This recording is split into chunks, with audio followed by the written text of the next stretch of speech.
Rapids, Michigan at DisArt 2017. And with me now, I have the multi-talented actress, director, writer, Terry Halloway. Hi.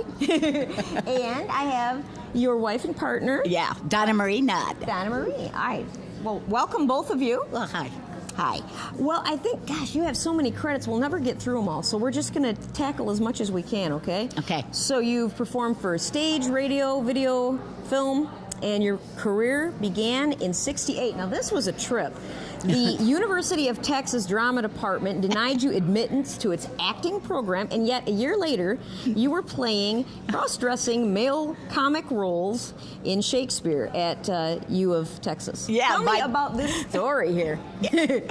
You know me better than I know myself. How'd you get that story? I hustled. Me and producer Kim, and we looked you up. We know everything. No. Even that porn movie I did when I was 12. Funny. No. Yeah. Well, did you want to know more about that, or is that, or what? Give me a real brief synopsis of that, and then we'll move on. How's that? I'm just real curious. They actually denied you because back then there weren't any lobbyists, were there, or anything? Well, they did, but they do it in an advisory capacity. And looking back on it, I've said this too. They were right. Were they? Yeah, because, all right, no, not in the long scheme, because any institution of learning owes it to people to teach. Right. But they were also, they were not just an institution of learning, they were a training facility, and they were training people to go out into the wide world and get jobs in theater. Mm-hmm. And there were no jobs. There were no jobs for big D-deaf people at that time, much less little D-deaf people. Mm-hmm. You know, the jobs just did not exist. Mm-hmm. And so it was extremely short-sighted of them. But in the end, I kind of understood it. Donna, you look like you want to say something. Hold on. Well, yeah. I guess defending institutions. Okay. She teaches in an institution. I tend to be more rebellious, but we do have to defend them too. Well, I think that University of Texas both failed and succeeded. All right? In that Terry had won a scholarship actually from high school to attend, and so it is true indeed that the theater program basically told her she could go into costuming. Yeah. But that's not. But she really just wanted to perform, and so she abandoned it and became an American Studies major. Correct. But I want to say that the University of Texas also succeeded because they had this experimental Shakespeare at Wyandotte program. That was my question. How did that happen? And in that, I just want to say, I mean, they were the man that directed that, James Eyre, was decades ahead of his time, and so. I can't think of any other place in the nation that a very slight deaf girl could play Falstaff. I was given, I was given the role. And he and also remember my speech. You know, I had the lateral lisp, but he was funny about that too because he said, you know, people they don't know how to listen to Shakespeare anyway. He didn't really say that, but he said you should play the roles that are in your soul. You play the roles that are yours. And he saw that I love playing creatures. I love playing the Falstaffs, the Bardolphs, I love those roles. And I could play them. I was very physical. I'm a very physical performer. And so you're right, Donna. Is that why there was like, in some ways traditionally very short-sighted, they also had that incredible program. And it's still going on. He teaches a variation of it called Camp Shakespeare, for which is for young kids. But this has been going on a long time. And it was also not just about letting a disabled girl, because I was a girl then, play this role, but also letting a woman play a man. Exactly. You know, back in 69, that would have been, absolutely. Yeah. Could we talk for just a moment? I'd like to touch on this lady's speech is incredible. I, with a sight impairment, went to school with several kids who were hearing impaired, who were deaf. And I know that, if I'm correct, I always get my political correctness wrong here. I think they prefer to be called deaf, whereas I prefer visually impaired, not blind. But they did not speak like you do, and from what I understand, you were profoundly deaf. Is that right? Yeah, but you also, but there are 2 or 3 different things in that, and that's why I can't speak for the deaf community, even the little d deaf community. Right. Because my mother was given antibiotics when she was pregnant with me. When I was born, they didn't know, but those antibiotics were working havoc on my system. It was when I was 9 years old that it became evident. And so, Really? So yes. they didn't even know you were deaf until? Well, they didn't know how profound they didn't know I was deaf because I was a lip reader. And also, we were in Germany at the time in very small schools, and You were losing it in chunks. and I was losing. she started out with So I didn't Oh. shoot out of the womb profoundly deaf. I shot out of the womb going down that slope. So by the Wow. time I was 9, that's when everything became evident. Because Wow. also I had hallucinations, I had blood disorders, I had all these kinds of things that were connected to that. Oh, we got to talk. This is Yeah. interesting later. Yeah, Wow. yeah. Wow. And so, even then, I was fitted with very powerful hearing aids. You know, the big bucks. Right. hearing Oh, yeah. aids, I remember very, those, very, like the amplifiers. Yeah, yeah. Oh man, they are, Yep. and they have feedback. They're horrible. And I hated them because I was a very active kid, and once you get those things on you, you feel like you can't move. They're expensive, and you can't move. So my speech continued to deteriorate, although I had wonderful teachers who would teach me in every way they could how to speak clearly, how to try and feel it. But I still couldn't feel. I couldn't feel how my tongue wasn't hitting the palate. You know, I didn't know.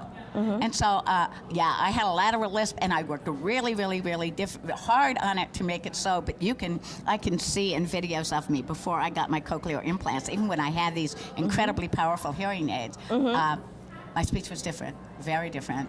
And to me, it was.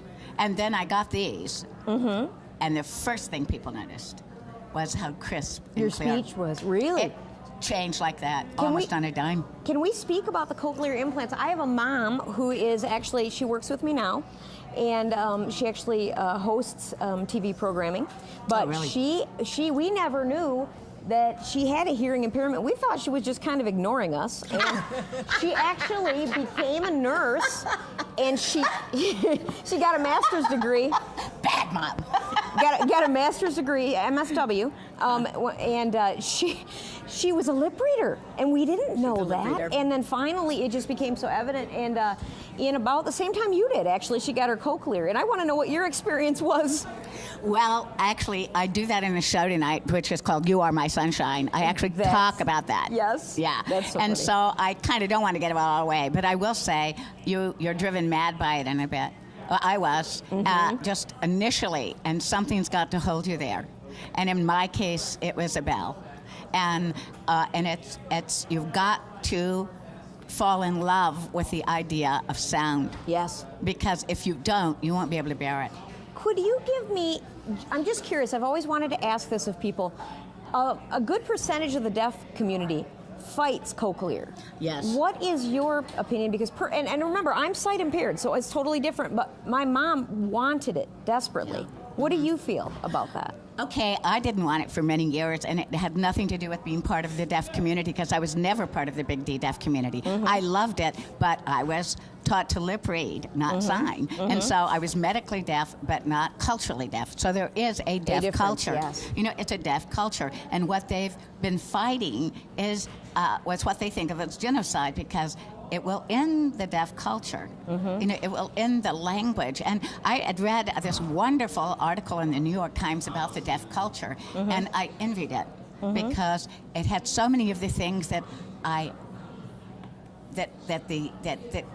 had become a yearning in me. You know, I'm very physical. I'm very touching. I'm very you know, I try, and that was part. I could see. I was reading that that's part of that deaf culture, and I wanted in, but there was no way I could. But I don't blame them. But this is another thing. It's a culture that arose around a disability, Right. And also because a lot of in the deaf community do not consider it a disability. They don't. They don't. And so, but some people. I grew up with a yearning for sound. I know I had hearing when I was young. My circumstances are different. You know, so and even with those circumstances being different, I resisted.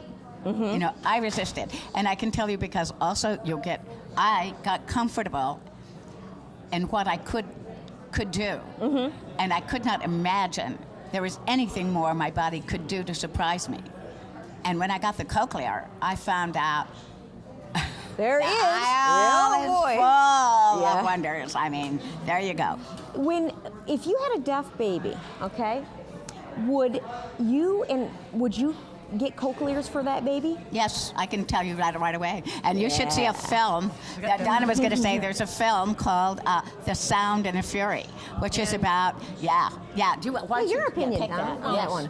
If you really want to understand little d deaf and big D deaf culture and the complications, the film The Sound and the Fury is wonderful. It's a very complicated family, Cool. and so all the gradations are shown in that film. Oh, cool. And then there's a sequel called 6 Years Later. Yeah. Yeah.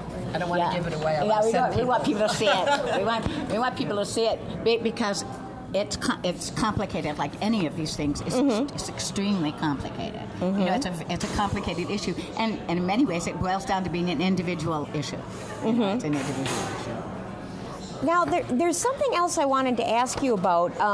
You were actually hired by PBS, by the KRLU affiliate in Yeah. Austin, Yeah. and it was to play the title role for the Can Do series, which targeted towards children with disabilities. Can you Yes. tell me about that a little bit? That's another complicated story. We have a lot of those. Yeah, so we do. I was working at the time. I was one of the founding members of a thing called Esther's Follies, which is still going on. That was going to be my next question, so go ahead and answer it. Yeah. Well, it was my friends and my dear friends and who knew and accommodated me in every way. They knew how deaf I was. They knew it, but that's another story. So I was doing this, and they wanted to start. To start this series, and so they came to me, and I got the role, and I was playing the role. As it turned out, there was a sequence when they had. Now, look, this was a series that was supposed to promote children taking kind of charge of their own disabilities and doing something with them, and it was supposed to promote this. Well, what happened was, I said to a woman, this young boy who's playing the deaf boy, he doesn't. I said his manner is atypical. It's atypical. Oh, really? And she said, yeah, well, he's not deaf. And Well, that's crazy. I said, what? I said, what?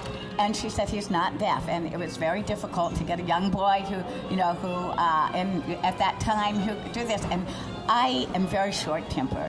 And that is my bane. And I just hit the roof. I don't blame you. And I walked off. And I just said, screw you. You know, how can you do this? Now, also I can be a righteous little prick. Okay? And I was being a righteous little prick. I wasn't taking the time to say why this was not a good idea, because I thought, it was obvious to me. It wasn't so obvious to them because they also had a budget and they had this, that, and the other. But it became obvious. So they shut down. I think the sequence is they shut down the production. They got some new producers in there who were coming in there, and then they hired my friend to write this. He had sent me a note about how he envisioned this series, and because we had written together, they hired him. And he hired me, but he did it without them knowing because he thought I was going to be persona non grata with that. So then I was hired to write it. And wow. Ernie Sharp Jr., my dear, dear friend from Wyandotte, and also from Esther's Follies. He was the head writer, and I was the writer, and then we both wrote together, and then that's when it changed itself. And so I went from being the little star of the piece to being the pariah to being the writer, and then we won 5 Corporation for Public Broadcasting Awards for the series. How cool is that? It was cool. It was cool. It was vindication. And also, there were some hurt feelings, but they learned and I learned. You know, they learned and I learned. Well, we've talked briefly about You Are My Sunshine, which basically just depicts life in the world of sound, but we have not talked about your 2009 memoir, which was published by the Beacon Press, and it was called Mean Little Deaf Queer. Can you tell me a little bit about that? Well, I was a mean little deaf queer. I was so mean. I was so deaf and I was so queer. Well, I loved writing that. I was actually asked to write that by a woman named Colleen Mohai, who was an agent who later promoted this to the Beacon Press. And I love Beacon Press because they're in Boston, and they were known for publishing nonfiction. They published the memoirs of Mahatma Gandhi. They published the Pentagon letters. I mean, they're wonderful, wonderful publishers. So I was like over the moon by this. Wow. But I'd written things. But here's the deal. I taught some classes called Actual Lives. And That was going to be my next thing. Boy, she's reading my mind here. Tell us about Actual What Lives. do you see you out here? This is your performing. This is your writing and performing project, right? That you. Yes. Yeah. All right. And so Actual Lives is a writing and performing project that actually I'd started when I was in Cal Arts, but there were no people with disabilities. And at the University of Texas, I was teaching it again, and it was I wanted people with disabilities, students with disabilities, but only one student with a disability took the class. Oh, that's there were 30 funny. It was hysterical. That is There funny. were 30 or 40 students in the class, but the one who had it, she had multiple personality disorder, and her last project was a hoot. She, at the time, you had to have tape recorders, right? And she strapped a whole bunch of tape recorders to her body that had all of the various personalities speaking at once. It was a wonderful project. Oh, wow. It was so funny. Of course, I couldn't hear it. I had to take everybody's word that it was really good. That is And then too she made funny. it. That is too funny. Now, where the hell were we? Oh, the book. So I had been telling people, and then my friend Chris Strickling, who had taken that class, teamed up with a woman named Celia Hughes, who does the VSA, Very Special Arts, in Austin, Texas, and said, let's do this. Let's get people from the community with disabilities, and let's do it. Let's show them how to write and perform. And I kept saying, you've got to take ownership of your own language. You've got to take this seriously. Write these things down. People want to know. And then I thought, why am I not doing this?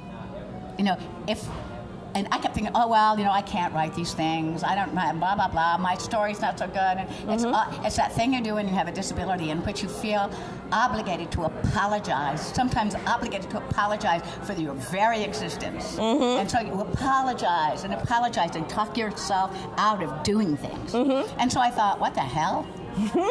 What the hell? And I thought, write it. And then Donna was saying, write it. My sister Gail Adams was saying, write it. And so I thought, okay, I will. And it took me damn forever. Oh, wow. Yeah, what do you want to say, I just honey? want to make one comment. Yeah, what's that? And that is Terry's mother, who, upon hearing the title, Mean Little Deaf Queers' response was, well, Terry, you're not mean. Oh, that's funny. I would like to talk a little bit about your childhood and just, maybe discrimination that you might have faced and some advice you have for people with disabilities. But first, I want to ask Donna, how did you guys meet and how long have you been together? If that's okay.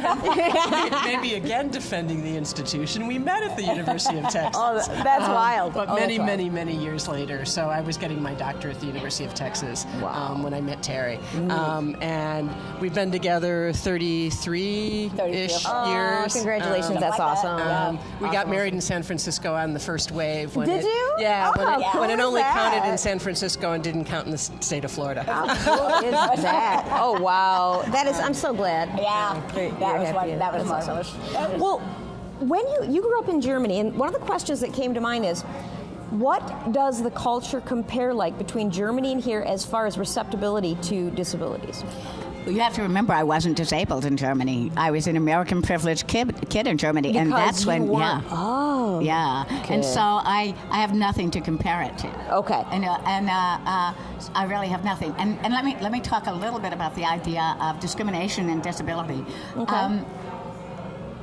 No one meant to hurt. They just didn't know how to help.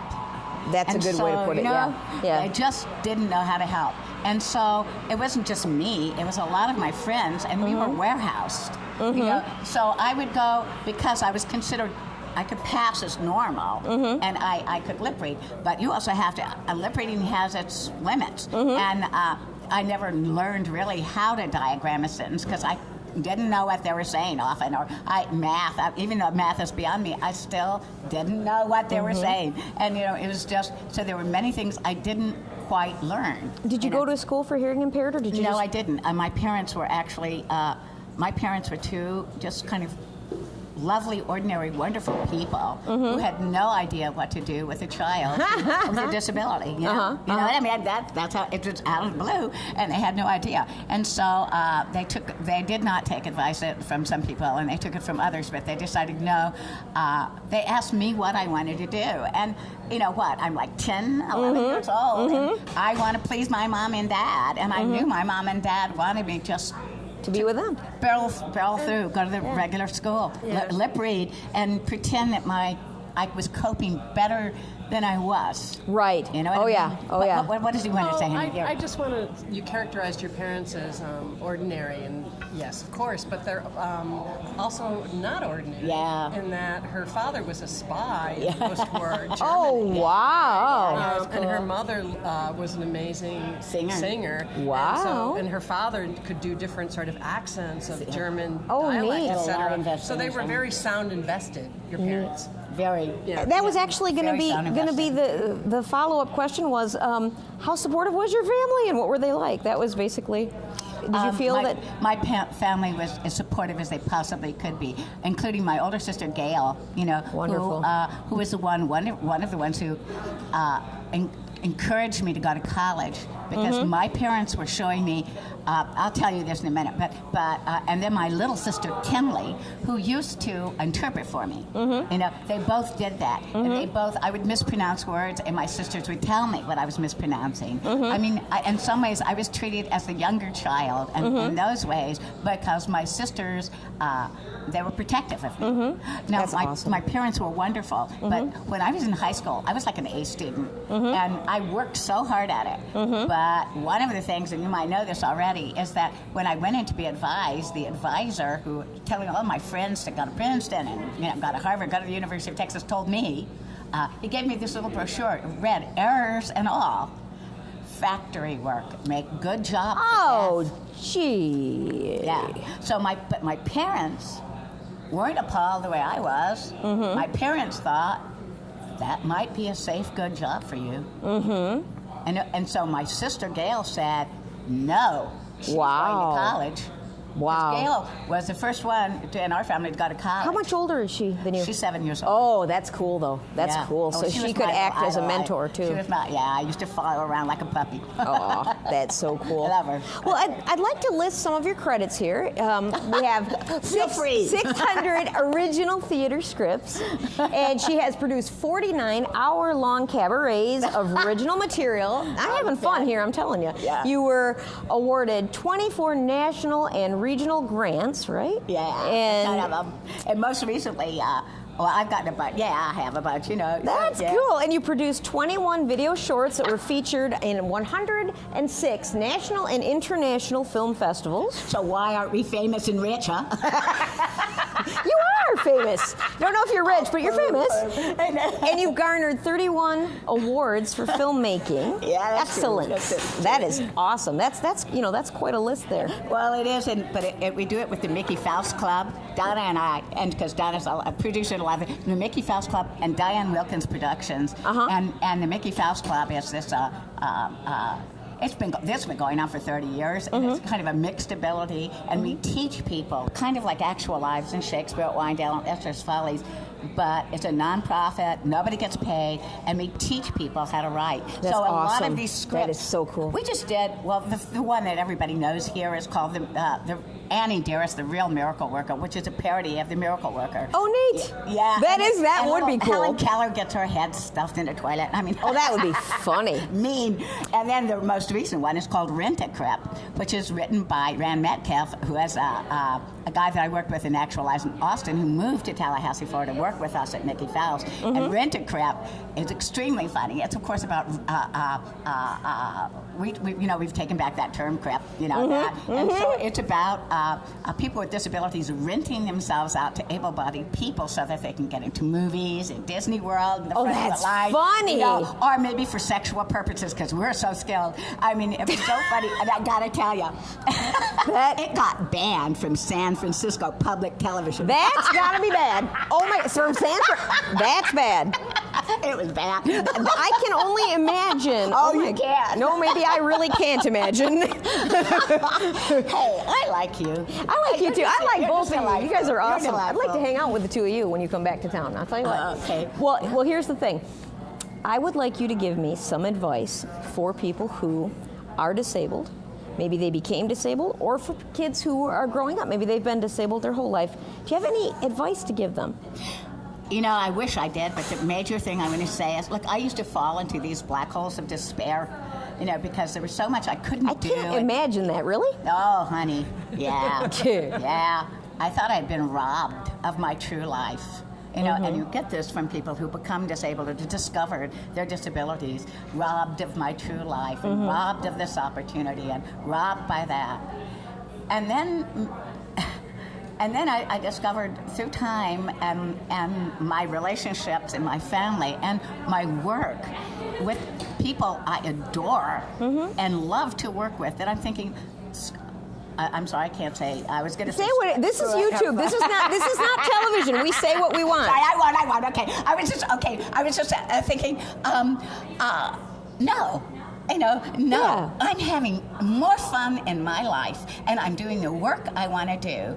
I love it. It's wonderful and fun, and I get to work with people who are doing and thinking in the most extraordinary and pioneering ways. Okay, so you're going to be a pioneer. If you got a disability, you're going to be a pioneer. Embrace it. It sucks sometimes. It truly does. Yeah. But Oh, get yeah. yourself with people who get the fact and understand the idea that you're a pioneer, and then get in there and do it and work with them and have fun. And keep the negativity out of your life. Well, no, Can bring you sometimes down. you got to embrace it. You think so? Yeah, sometimes I you think just I have to you need learn how to do that wallow. without letting it bring you down. Yeah, wallow in it and then get over it. Have a drink and get over it, or something. Smoke a joint, get over it. There Do you go. something. Yeah. You know what I mean?